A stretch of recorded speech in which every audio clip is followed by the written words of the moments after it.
سردی کے موسم کی آمد کے ساتھ ہی وہ تمام افراد جن کے پھپھڑے کمزور ہوتے ہیں، سانس کی تکلیف، کھانسی، نزلہ، زکام، بخار میں مبتلا ہو جاتے ہیں، جس کے سبب ان کو تقریباً ہر مہینے اینٹی بایوٹک کے کورس کرنے پڑتے ہیں، یا پھر گھریلو ٹوٹکوں کے انبار لگے ہوتے ہیں۔ ان تمام ٹوٹکوں میں ایک چیز کامن ہوتی ہے کہ ان کو سردی سے بچنے کا مشورہ دیا جاتا ہے، جس کے لیے وہ پانی سے دور ہو جاتے ہیں۔ لیکن آج ہم آپ کو سانس اور پھیپھڑوں کے امراض کی تکلیف سے نجات کے لیے پانی کے ذریعے علاج کے ٹوٹکے بتائیں گے۔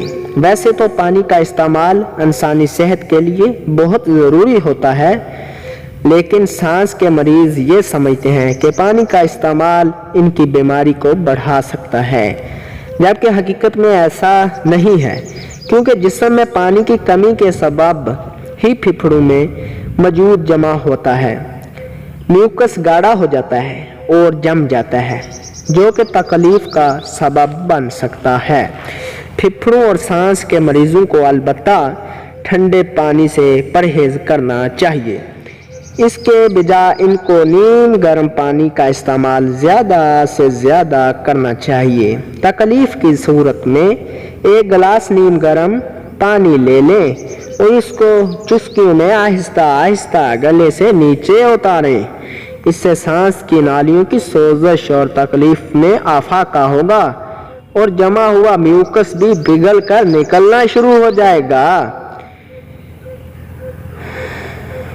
اور اس طرح دن بھر میں تقریباً 3 لیٹر پانی پینے سے جسم میں پانی کی مقدار کا توازن برقرار رہتا ہے۔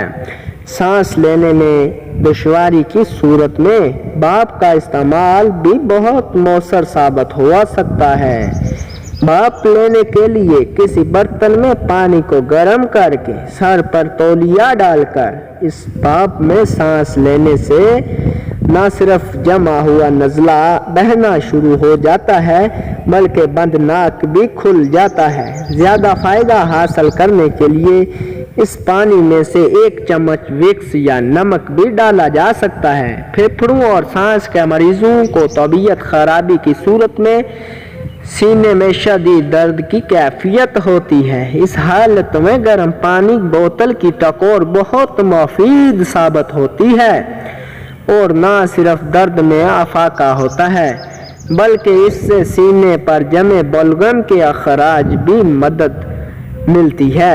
سانس لینے میں ہونے والی دشواری اور ناک کا بند ہو جانا سخت تکلیف کا سبب ہوتا ہے۔ اس کے لیے چلو میں نیم گرم پانی لے کر ناک میں چڑھائیں اور اس کے بعد زور سے اس کو باہر نکال دیں۔ اس سے سانس کی نالی بھی جمع ہوا ریشہ باہر آ جاتا ہے اور ناک کھل جاتا ہے۔